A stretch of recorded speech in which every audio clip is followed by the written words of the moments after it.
Hello there. This is Random Sage with Maryann from Revealing Light. Thank you for joining me this morning. I wanted to look at the events over the weekend. I was glued, like everybody else, glued to my social media channels for news, and later on the mainstream television networks seemed to catch up. But we had many good people on the ground in Ukraine and in Russia who were giving blow-by-blow reports. I'm talking, of course, about the attempted coup, staged. Well, I'm just going to use that word, staged. Apparently had been in planning for months by the Wagner mercenary group chief, head, Prigozhin, and him marching on Moscow, and Putin coming out, calling him a traitor. And then within 200 kilometers of Russia, Prigozhin stopped, did a deal, basically did a deal. And part of the deal apparently was brokered by Lukashenko, the president of Belarus, which I find hard to believe. Lukashenko is nothing but Putin's puppet, so he was no more a mediator than I was, really. But anyway, it served Putin's interests to cast that narration, and Prigozhin, rather than losing his head, well, for the time being, was exiled to Belarus. The Wagner group apparently would receive some sort of amnesty and be drafted into the Russian army proper. Well, that's what we see on the surface. Of course, underneath that, we know and we sense a lot more.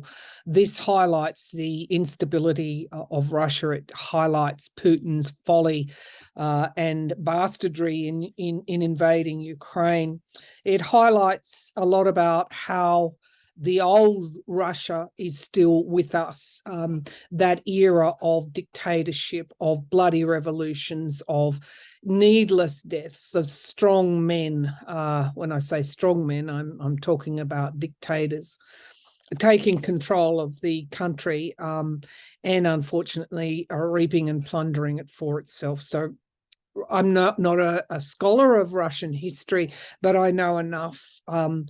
I know enough and I sense enough to say that the new generation of Russians do not want this pattern repeated.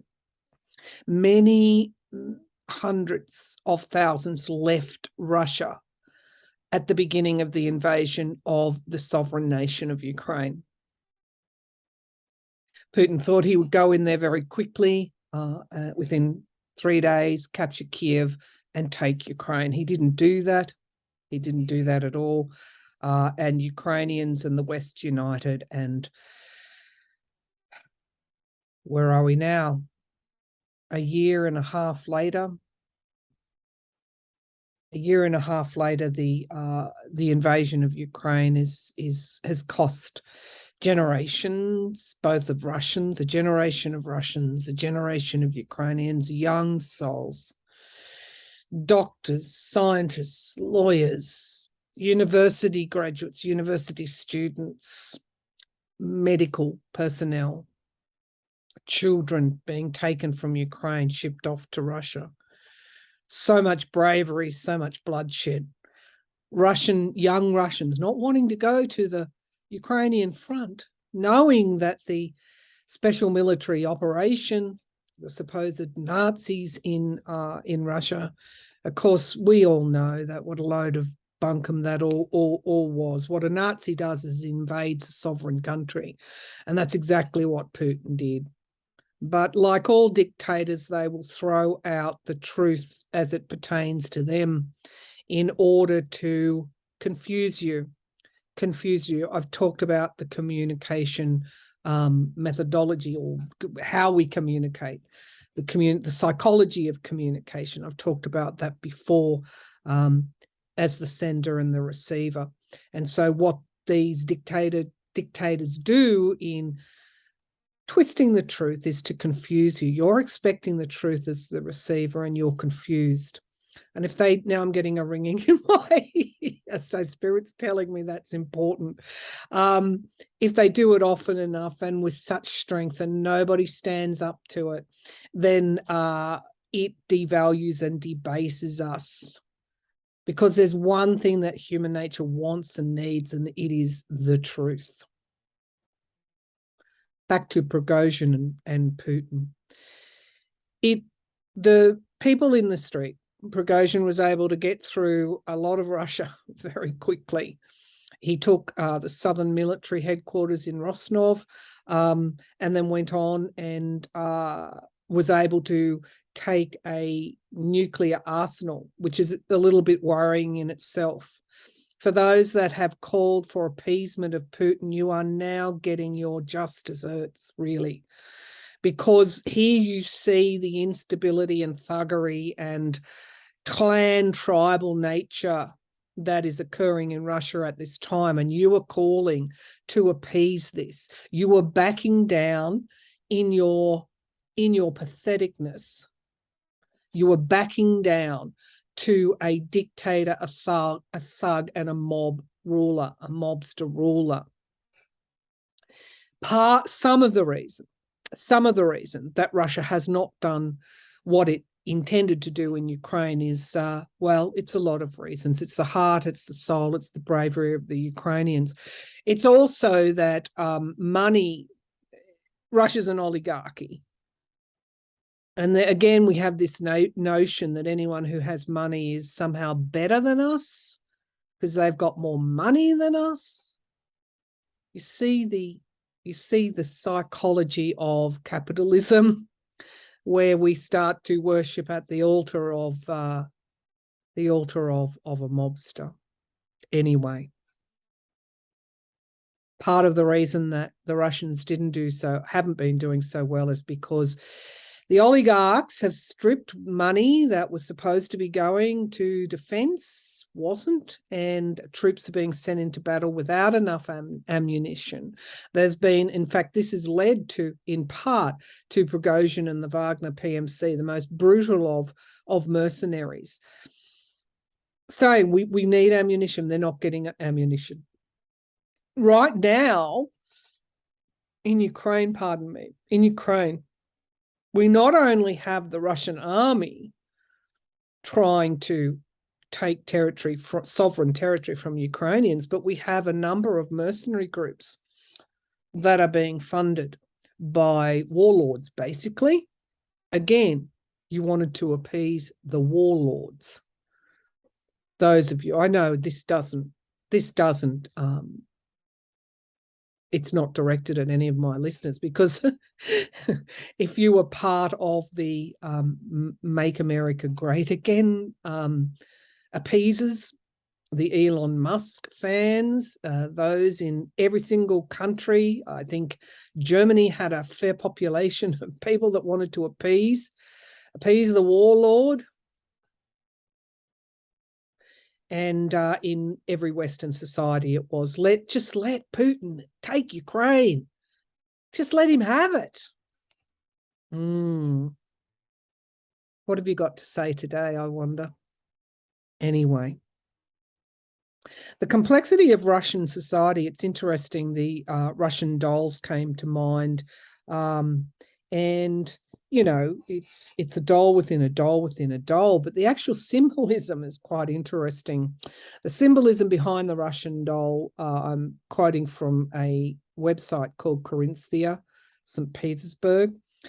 The symbolism of Russian dolls, each wooden doll is imbued with the symbolism of fertility. Now, remember Mother Russia, the archetype of Mother Russia. The largest doll is considered the matriarch of the family. So here we have a matriarchy. Interesting, isn't it? A hierarchy of some sort. The larger doll is considered the matriarch of the family, while the smallest is called the seed and represents the soul. What does a seed do? Is it seeks to plant itself elsewhere. They're seen as representation of a chain of mothers carrying the family legacy, carrying the nationhood, if you like, of Russia through the child in their womb. But, however, Russia is now a patriarchy. It's an oligarchy, patriarchy.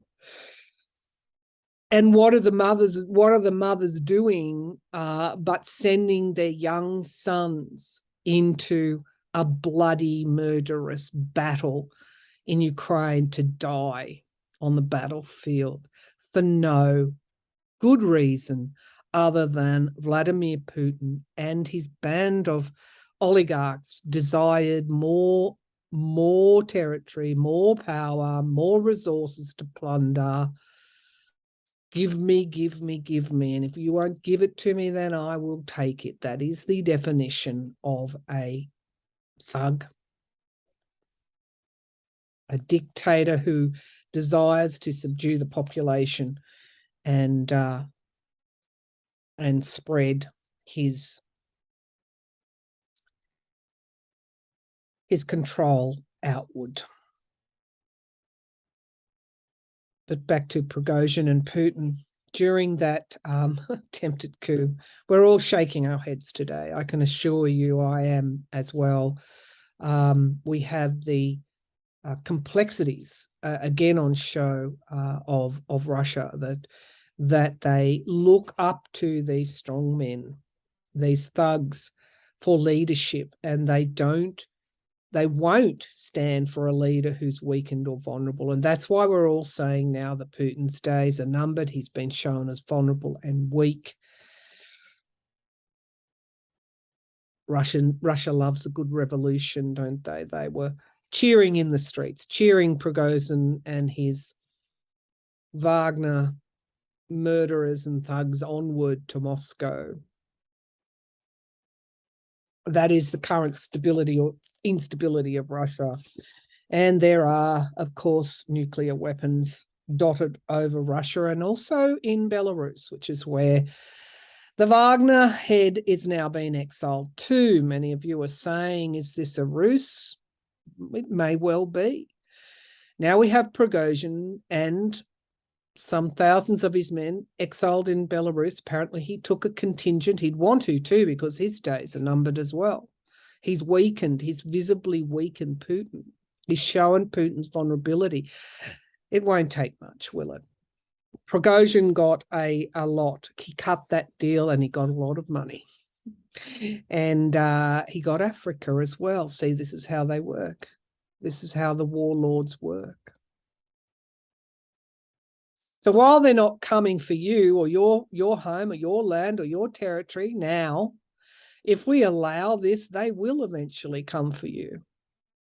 And so that's why the majority of us stand up to this, to these dictators, to these strongmen. And if you don't, shame on you. Shame on you.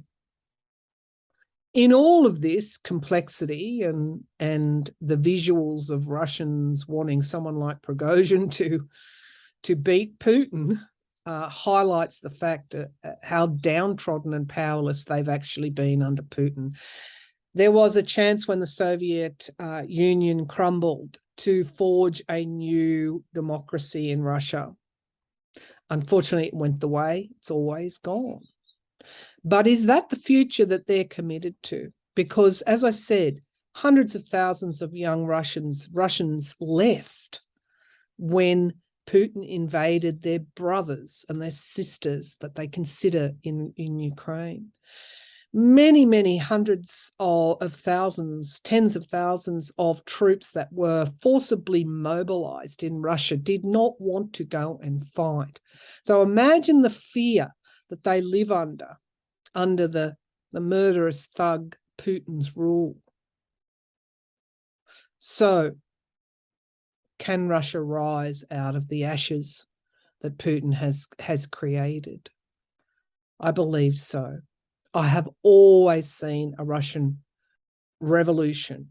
Maybe this is the beginning of it. Not with Prigozhin as head, but with all of them destroyed. There are many good people still left in Russia. Many good people. People also of power. Many good people still left in the parliament. Many good people in prison. Many good Russians. I want to highlight that.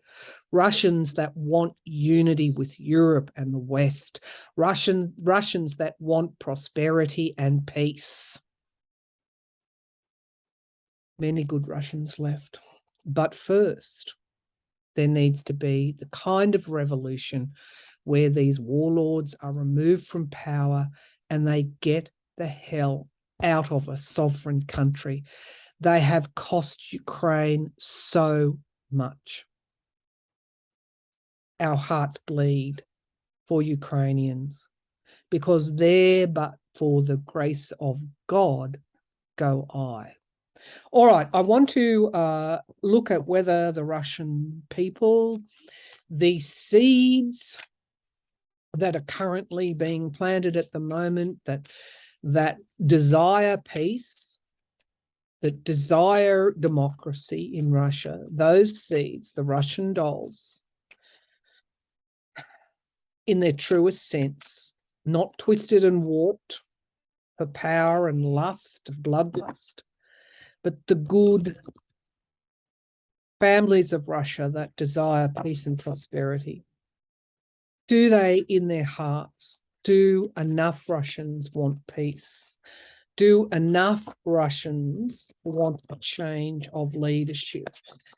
Do enough Russians want a change of leadership? Do enough Russians want a leader who will bring peace and prosperity back to their land? I'm just going to put it like that. Do enough Russians want a leader that will bring peace and prosperity back to their land? We have the Seven of Pentacles. They certainly don't like what they're seeing now, because the prosperity, the Russian economy is unstable. It has retracted. Are they prepared to make those decisions? Well, we get the King of Cups. I always like to see the King of Cups, because King of Cups brings forward wisdom, emotional wisdom. And emotional wisdom isn't the cheering on the Wagner group because they appear for the time being to be stronger than the strong man that's in charge. Enough Russians want a change. They are weary. They don't want to keep killing their brothers and sisters in Ukraine. They don't like what's been happening over the last 18 months. They are weary. They sense, they're not stupid. They sense the loss there, and they want a border established again with Ukraine. They want boundaries. They believe Putin has well and truly overstepped his boundary, and they want Russians out of Ukraine. They've been victims too. I know that's a hard thing to say, but the truth of what's going on inside Russia, the mother matriarch welcomes home her son from the war. What did we get? Certainly wasn't prosperity, and it certainly wasn't peace. We only got grief. That's in the past. And if that's the seed that is planted in Russia at this time, we will get a change. The World card is crowning this reading, an end of a cycle in Russia, the end of something and the beginning of something new. And this will, remember, we're all part of a collective, including with Russia, with Russians. This will influence the world in decades to come. And that's the way I've always seen it intuitively. There is this sabotage. Who are they sabotaging, if not themselves? We get the 5 card here, the 5 of Swords. That's the abuse of power. So this is not Prigozhin and Putin, and what is going on inside Russia is not over yet. And perhaps it could be entering the most tumultuous time in the immediate future. So much blood spilled on the land in the present, in the here and now. The environment around is great anxiety and worry. Great anxiety and worry. This is the current mindset of Russians. What do they fear? They fear that they won't be helped. They fear that they will not have a leader strong enough to help them. And again, the sense of loyalty to Putin has been in the past that he provided for them through oil and gas. He was strong on the world stage. He was perceived. I'm going to say, no, he wasn't strong. He was perceived as strong. But Putin, like a lot of other dictators, most dictators, all dictators eventually succumb to their own hubris. As soon as they desire more power, as soon as they think they're invincible, that is the beginning of the end for them. Yes, Russians do want a new start with the Ace of Wands. And it is clarified by the Hanged Man. Many Russians right now are literally in the introspection mode. This is a period of stillness where they are starting to plant the seeds of a new future. In the Wheel of Fortune, there will be change. There will be change, and they will celebrate it. They will celebrate it, and that will unify them. There is a revolution coming to Russia. We get the manifestation. The manifestation, the magician. More and more people are talking amongst themselves, more and more the logic. There she is, perhaps the matriarch of the Russian doll, approaching this with logic, with truth. Propaganda will not work anymore in Russia. Is the new leader Prigozhin? No. No, it's not. We have complete and utter downfall. Here we have the Queen of Cups and defending oneself. Russians want this over. Do Russians want a new leader? Absolutely. And I see that women are part of this driving force, because it is the women that have given their sons, like the Ukrainians, to a needless war, needless invasion, needless death. There are going to be abuses of power, more abuses of power in the days and weeks ahead. But ultimately, in the longer term, Russia will choose its own path, and it won't be a path that Putin has created for them. Thank you for tuning in, everyone. I'll be back with a new episode of Random Sage soon. Bye for now.